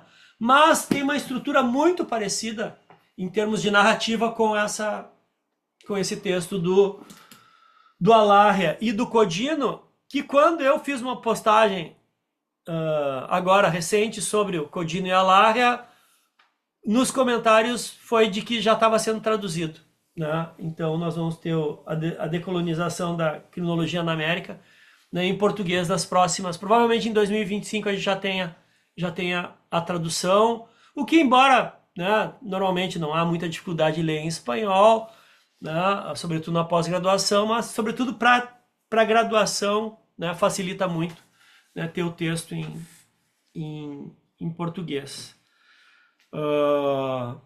Questões, gente? Perguntas? Angústias? Comentários? Professor, eu posso pedir para o senhor colocar no grupo, porque eu estou no telefone, eu não vou conseguir baixar agora os textos. Se Sim, for possível, sim. né? Ou depois. Não, tranquilo. Eu tenho só uma questão, não, eu tenho duas, né? Primeiro, sobre essa nova perspectiva, né, da criminologia crítica, né? A questão dessas violências como genocídio, né, crimes em massa, né? Se tem uma perspectiva também geopolítica, né? Por exemplo, explicar o genocídio em Gaza, né? Ou seja, o apoio, né, a Israel para ser, como é que se diz, né, um porta-aviões, como disse o Biden, né, dos Estados Unidos, né, no Oriente Médio, né? Se isso também é trabalhado, como é que ficam as questões de disputa de poder entre grandes superpotências?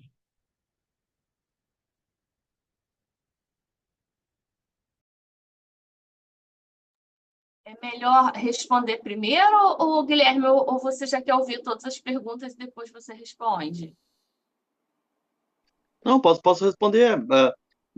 Esse é um caso de crimes poderosos, Marcelo. Né? Né? Porque é uma atrocidade em massa, né?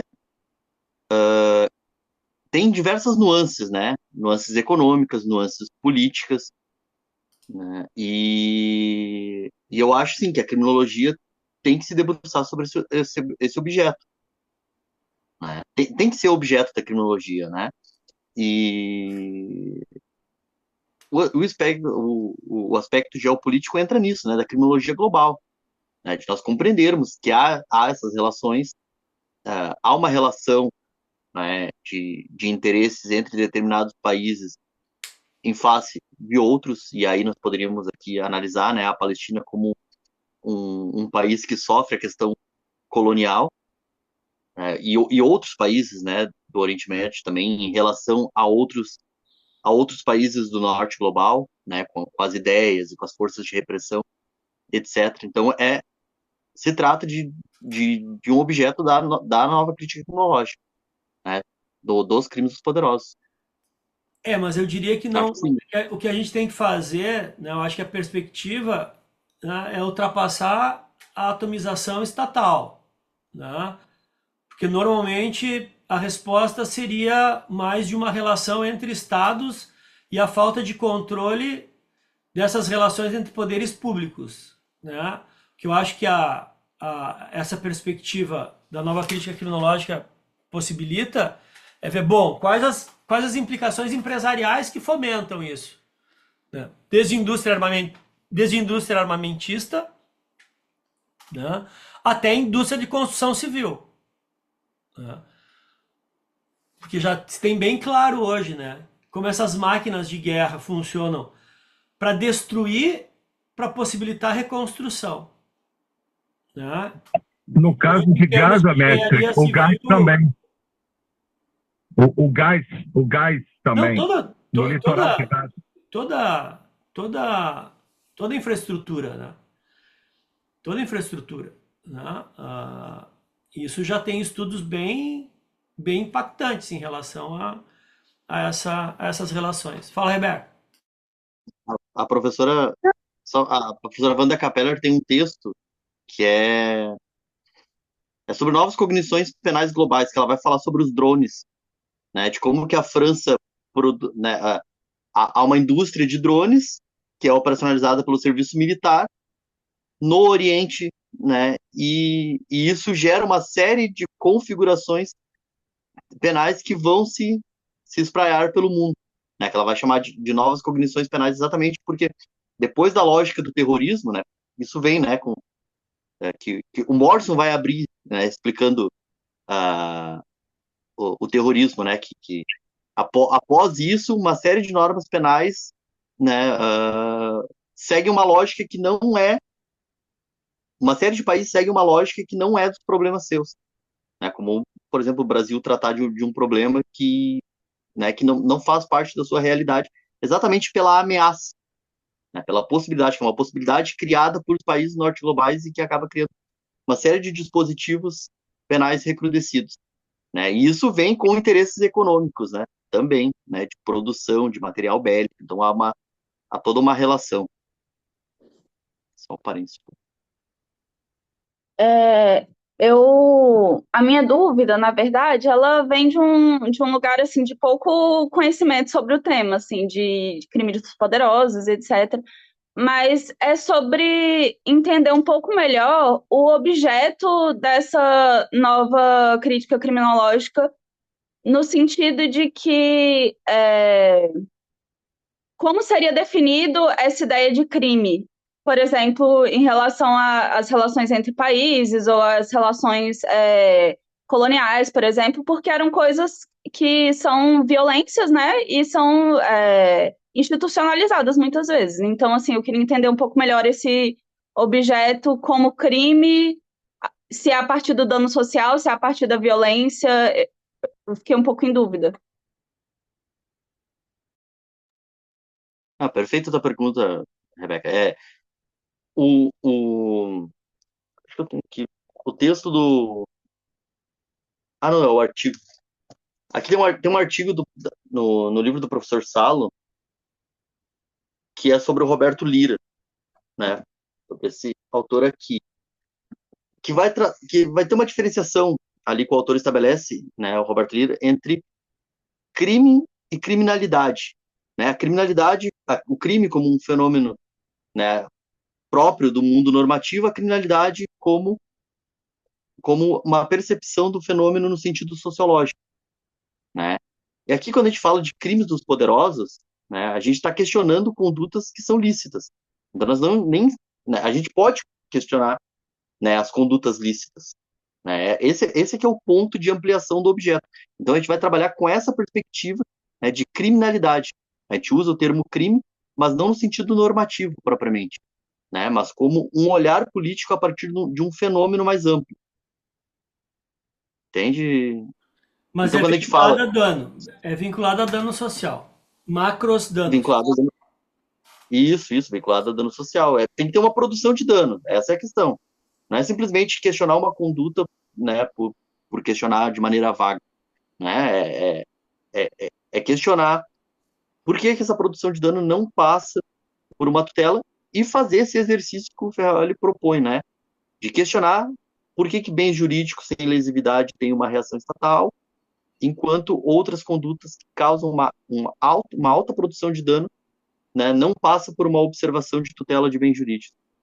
Né? Há uma aviltação a direitos humanos e, por conta da naturalização, que está devidamente justificada, a criminologia resta silente e não observa. Então, a nova crítica criminológica é para fazer essa ampliação, né? Tem um papel político protagonista frente disso.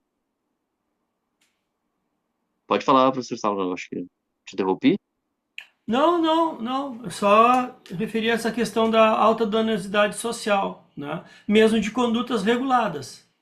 Né? Se a gente pegar, por exemplo, os casos ambientais, né? Mineração, né? No estado de Minas Gerais, né? E os danos que causaram, que a gente viu, né? Brumadinho, Mariana, enfim, esse é um exemplo clássico, né? De intervenção regulada pelo Estado, mas com alta produção de dano. Né? E daí qual é a tendência de um direito penal de perspectiva liberal? É atomizar no sujeito. Daí vai ficar a discussão eterna se a dolo eventual ocupa consciente do gestor lá de Mariana. Então acabou a discussão, atomizou, criou o bode expiatório, não se discute mais a regulamentação do setor. Né? Esse é o pulo do gato aí da discussão. Vai, Flávia. Oi, Guilherme.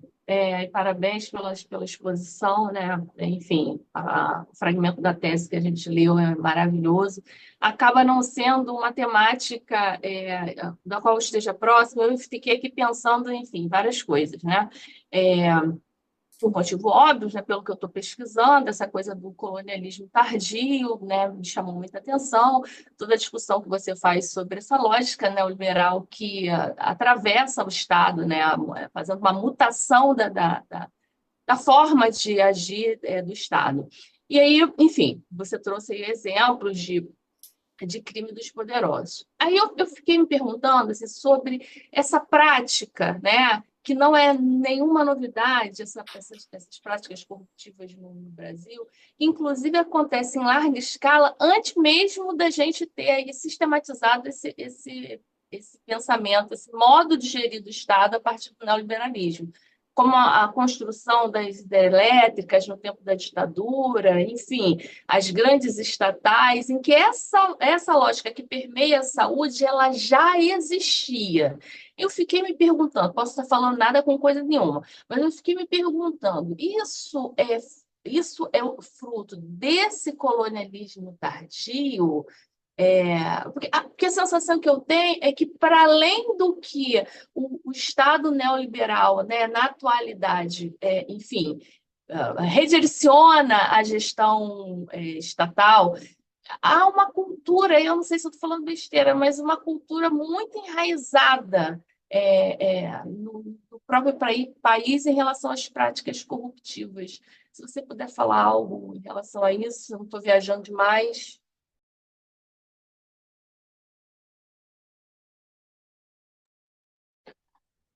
A, a, enraizado no próprio país quer dizer que é uma questão cultural, Flávio? Isso? Corrupção como uma. Eu fico pensando, porque se isso já existe antes, né? Isso da história do Brasil, enfim, isso é muito. E aí eu não estou dizendo que é uma questão do Brasil, porque a gente teve uma colonização, enfim, né? Que o próprio europeu, né, trouxe várias práticas. Que conformaram a própria sociedade brasileira. Eu não estou dizendo que isso é a cara do Brasil, não, mas eu queria entender como é que a gente classifica o que tinha antes dessa abertura que você faz com esse perfil gerencial, muito voltado para o mercado financeiro, que o neoliberalismo atribui não, né? Mas, enfim, atravessa o Estado. O antes seria devido a quê?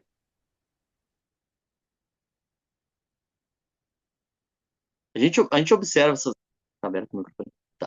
A gente observa essas relações de, de interesses, né, dentro de um percurso histórico, né? E isso, né, nos remete a uma questão colonial, porque a instauração da modernidade na América Latina, né, no sul global, ela se dá a partir da colonização, né? E aí há todo uma morte epistemológica, que é isso que o professor Zaffaroni vai tratar, né? Uma morte epistemológica de outras formas de sociabilidade, de outras formas de relações, né?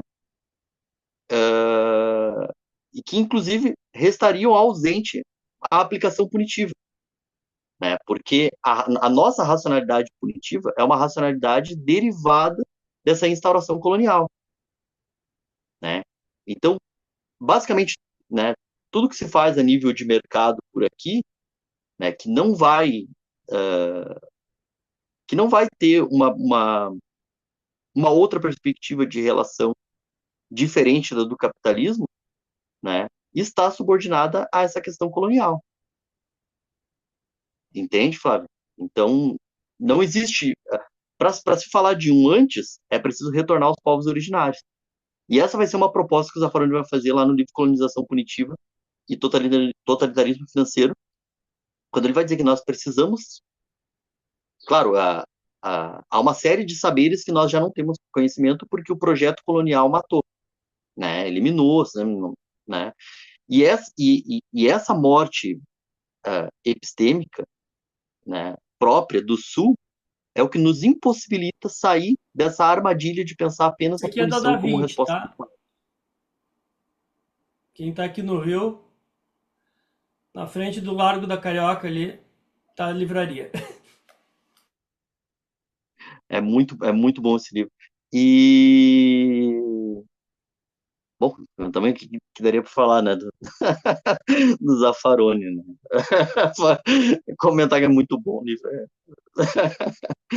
Fala, Pedro. Mas eu respondi, eu consegui te responder, Flávia. É basicamente isso. Para se falar de antes, teria que voltar lá nos povos originários, entende? Ô, professor, Tudo está muito dentro do obrigado quadro colonial. pela exposição, foi muito interessante toda a exposição, muito obrigado. A mim, me interessa muito a relação da mídia com o processo penal de uma forma geral.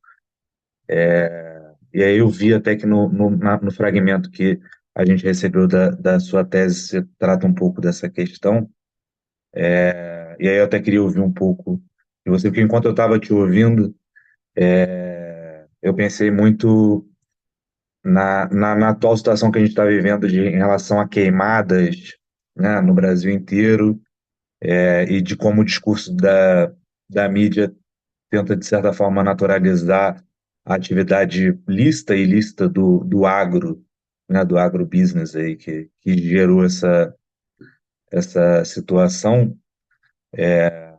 Então, de certa forma, eu queria, enfim, não é exatamente uma pergunta, né, mas eu queria ouvir um pouco do senhor em relação a essa questão da relação da mídia com o processo e dessa questão da neutralização do discurso a partir da mídia hegemônica, né, como você fala na tese.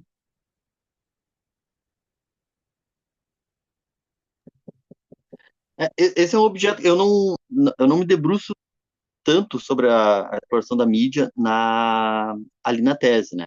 O que eu chego a tratar, né, é a partir dos estudos tem um livro do Zaffaroni que ele vai explorar bastante isso, e no Colonização Punitiva, né, o livro que o professor Salo mostrou, ele também vai tratar com uma maior atenção sobre a questão né, de como que a mídia exerce um poder que vai moldar uma percepção acerca da punição, né? E aí eu trouxe para tratar da Lava Jato, né?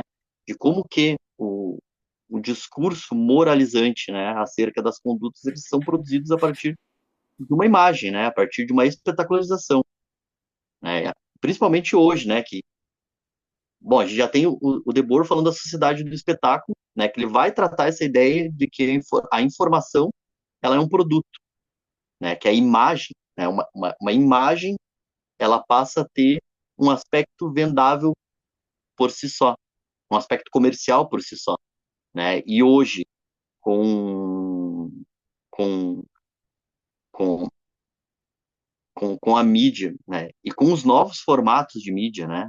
Hoje a gente precisa, inclusive, repensar, né, a questão de mídia hegemônica, né?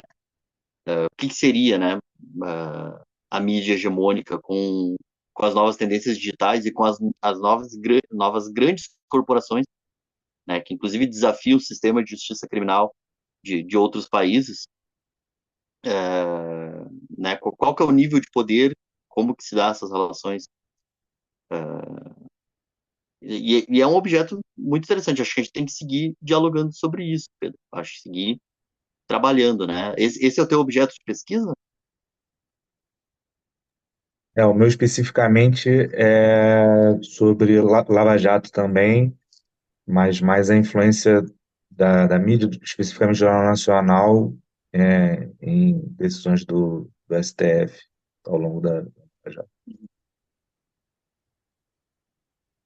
Sim, sim. Mas aí é mais no sentido não porque acho que é essa questão, né, da mídia como uma forma de fazer um discurso de neutralização, de um lado, do lado que interessa neutralizar, né, do ponto de vista econômico, político, dos poderosos aí, e também de fomentar a punição a quem interessa e meio que neutralizar quem interessa também, fazer um discurso neutralizador a quem interessa. Acho que essa perspectiva aí, talvez. Sim. Vai lá, Marcelo.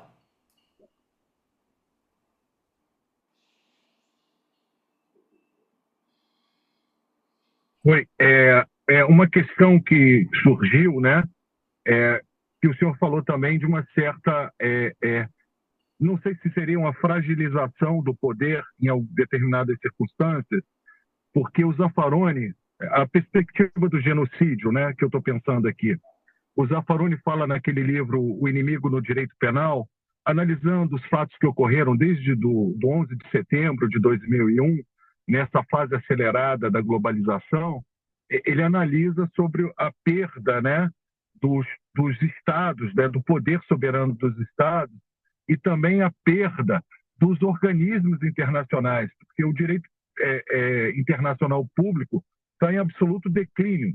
Você vê a fragilização da ONU, né?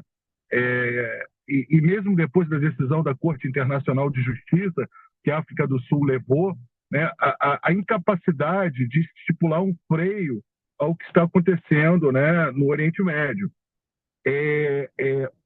Essa perspectiva, né, como essa nova criminologia trabalha, né, essa nova perspectiva da criminologia crítica. Não sei se eu fui claro, se eu viajei na maionese.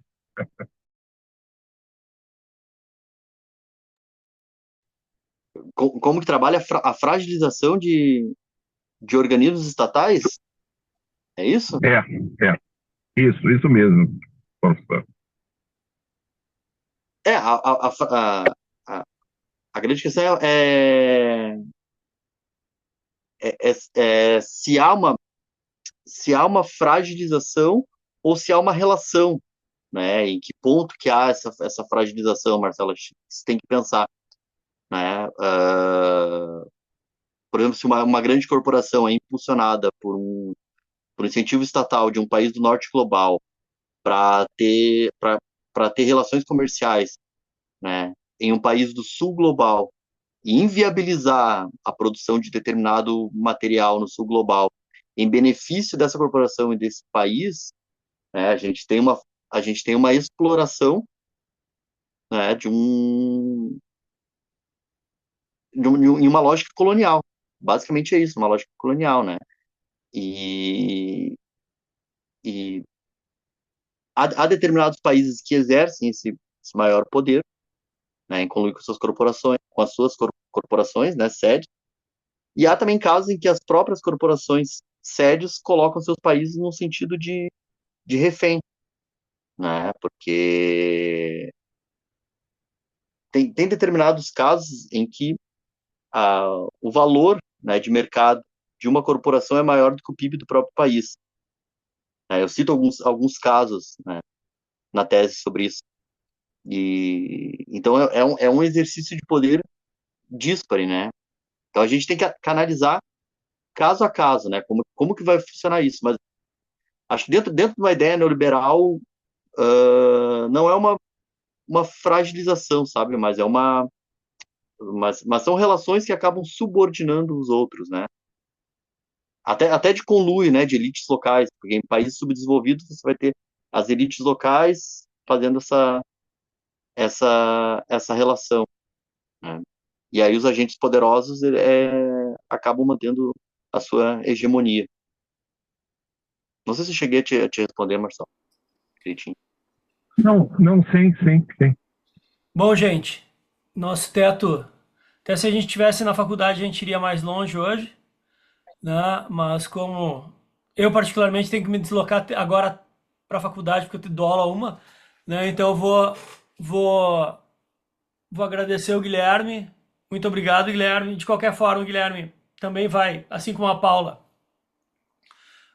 reapresentar a tese na UERJ, daí semana que vem. Então, quem tiver interesse pode trabalhar de novo, assistir novamente. De qualquer forma, tá sendo gravado, né? Vai estar disponível no canal, disponibilizo depois para quem quiser assistir novamente. Obrigadão, Guilherme. Valeu pela parceria de sempre. E é isso aí, pessoal. Boa semana a todos e todas. E lembrando, semana que vem iniciam nossos seminários. Então, daí peço que se concentrem para preparar os textos e daí a gente se encontra presencialmente na faculdade segunda-feira que vem, dia 1º de outubro, eu acho já, né? Segunda-feira que vem, presencialmente. Falou, gente. Um abraço. Boa semana. Obrigada, Boa Guilherme. tarde, Valeu, boa tarde. pessoal. Obrigado a todos.